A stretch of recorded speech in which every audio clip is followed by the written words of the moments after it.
Welcome to Unit 3, Topic 2 review.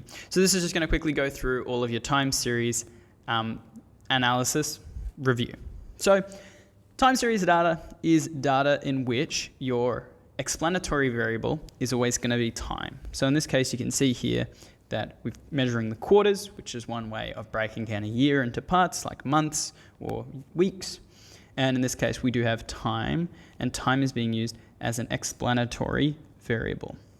Okay, well that means that sales down here would have to be my response variable. With this set of data, we're going to have a crack at the 5 skills of this topic. So constructing time series plots, describing time series plots, smoothing with a 3-point moving mean, seasonal indices, and deseasonalizing data. So let's start with that very first one. Let's start with the first skill. So constructing a time series plot of this data. So since the explanatory variable is time, that's going to be our x-axis. And sales is our response variable, that's going to be our y-axis. So on our x-axis here, we're going to have years. Well, it's actually going to be the quarters. And you can see that we're going to have quarter 1, 2, 3, 4, all for 2020.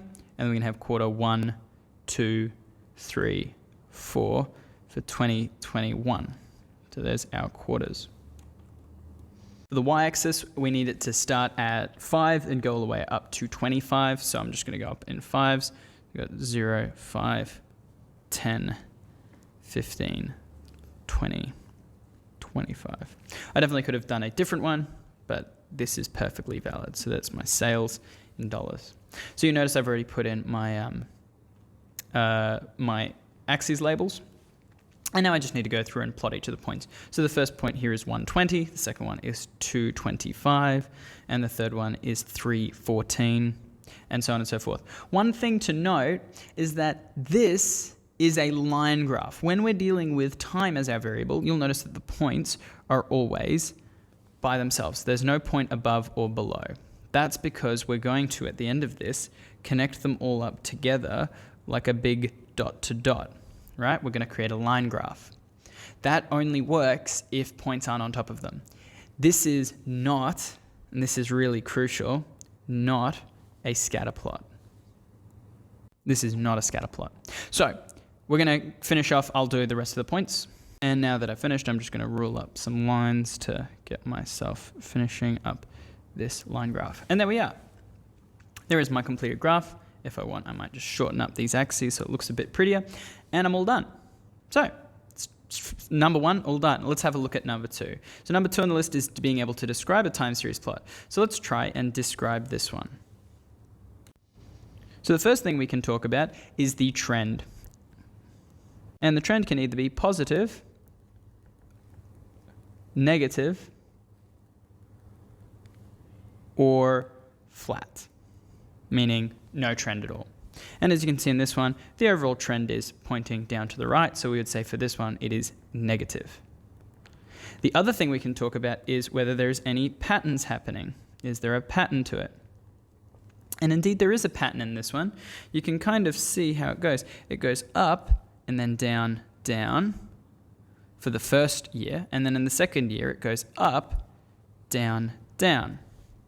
So there is a pattern. So we would call this cyclical. But more so than that, the pattern is recurring at evenly spaced times.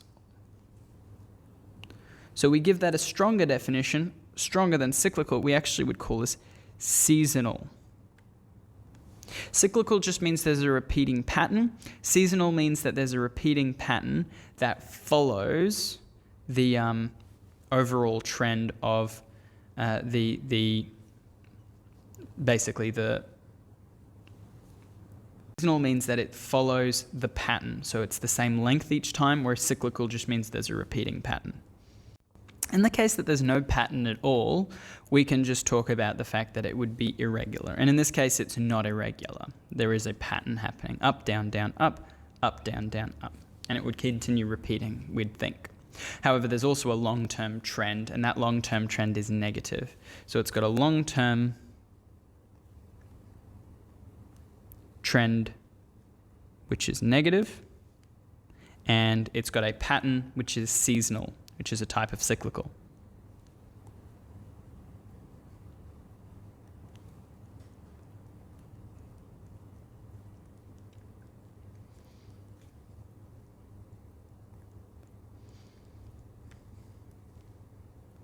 Alrighty, so let us move on and to the next up point, which is how to smooth data, and how to smooth data with a 3-point moving mean. So let's have a go at doing that. Alrighty, so let's calculate the 3-point moving mean. The way the 3-point moving mean is, you take 3 of the data points, you add them together, you divide it by 3, and then that gives you a new smoothed value because it's taking into consideration multiple. Now, with smoothing techniques, like this one, you are sometimes going to lose, you're going to lose the endpoints. So in this case, we're going to lose one endpoint here and one endpoint here. With a 5-point moving mean, you lose the 2 endpoints on either side, but for the 3-point moving mean, we're going to get all of these ones. So let's start off by working it out. So I tend to smooth the data by drawing a new table. So let's smooth the first point. So the first point is going to include these 3 numbers, and it's just going to be simple average. So 20 plus 25 plus 14 over 3, and that gives us 19.7 after rounding. So 19.7 is going to go there.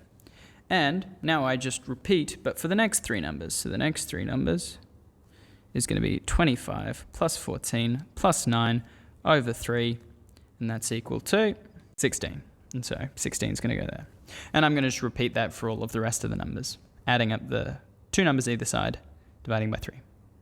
So I've now smoothed the data, and now I can put this smoothed data back onto my graph. So notice I lose the first one, so 19.7, it's about here, quite close. Second one, 3.16. And you can see that I'm just going to get a second plot on top of my first plot. And so you can now see I've got my original data and my smoothed data, both with line plots on the same graph. Alrighty, skill number 4, seasonal indices. So let's have a look at seasonal indices. Alrighty, so let's have a crack at doing some seasonal indices. So seasonal index is equal to the actual value. So for the first one, it would be 20, and then divided by the yearly average. So in order to calculate the seasonal index, the first thing we need to do is calculate the yearly average. So let's do 2020 first. So 2020 mean, well, that's just going to be equal to 20 plus 25 plus 14 plus 9. Those are the 4 values, divided by 4. And the seasonal index is 17. So the yearly average, the mean, is 17. So we're going to be using that for each of these calculations. So for quarter 1 of 2020, the seasonal index is equal to 20 divided by 17. Seasonal indexes, we always round to 2 decimal places, so that's 1.17, but the next digit's a 6, so we round up to 1.18. And we can continue. So the seasonal index for 2020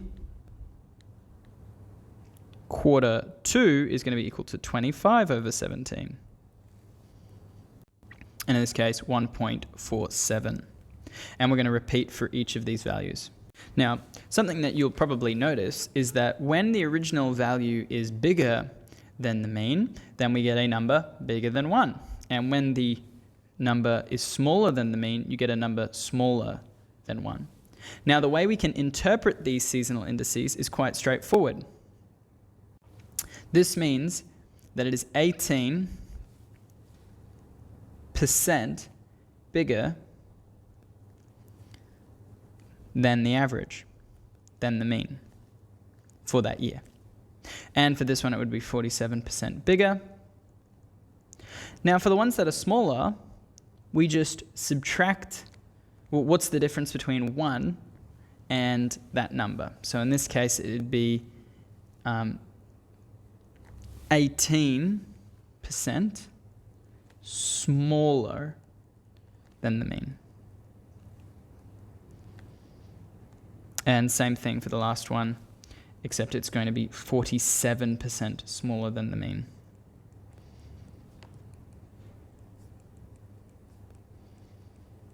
Alrighty, all finished.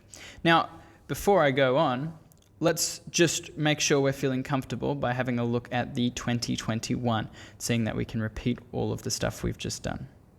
So let's repeat for 2021. So the mean is going to be 18 plus 22 plus 10 plus 5 over 4, which is equal to 13.75 is the yearly average for 2021. And now we just repeat for the same calculations. So for the seasonal index for 2021, for quarter 1, it's going to be equal to 18 over 13.75, which is equal to 1.31.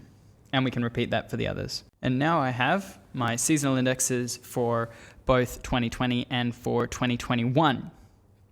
But that's usually not good enough. For most questions, we actually, especially if we've got multiple years worth of data, we actually want to then average the seasonal index. And you'll notice that there's similarities between them, right? That in quarter 1 here, it's bigger than 1, and in quarter 1 here, it's bigger than 1. In quarter 3 here, it's smaller than 1, and in quarter 3, it's smaller than 1 as well here. So it's good to just, notice that there are patterns in the data, and so this is why we are doing this averaging these seasonal index. So to calculate the average seasonal index for quarter 1, we're just going to average the 2 quarter 1s we've had. So 1.18 from the first quarter plus 1.31 from the second year, not from the first quarter, from the first year, and 1.31 from the second year, and we're going to divide that by 2 because they've only got 2. If we were doing more years, we'd have to divide by 3 or 4, depending on how many years worth of data we were doing. At 1.25. And now we can continue on and work out our actual seasonal indexes for the 2-year period. And that is how you calculate the average seasonal index and the seasonal index. In this case, just for a 2-year period. Now we're up to the lucky last skill for this session, which is deseasonalizing the data. So let's go ahead and do that now.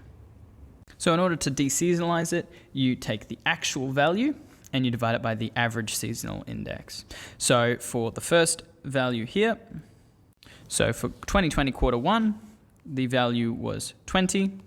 The seasonal index for quarter 1 is 1.25, and we get the deseasonalized value, which is 16. And so 16 would be our first one. If we wanted to do the same for the next one, it's going to be using the quarter 2. So for 2020 quarter 2, we're going to take 25 and divide that by 1.54. Get 16.2. I'm going to go through and I'll do one more with you. So for 2020 quarter 3, it's going to be equal to 14 divided by 0.78.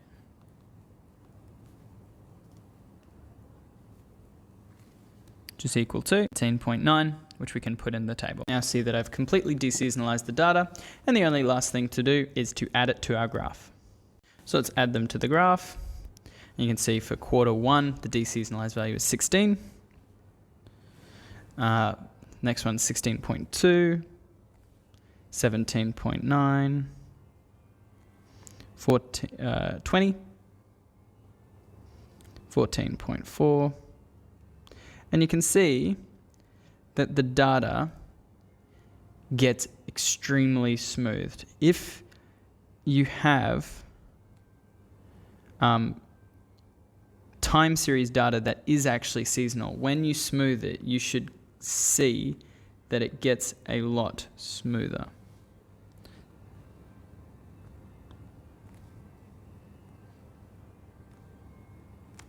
And there is our deseasonalized plot.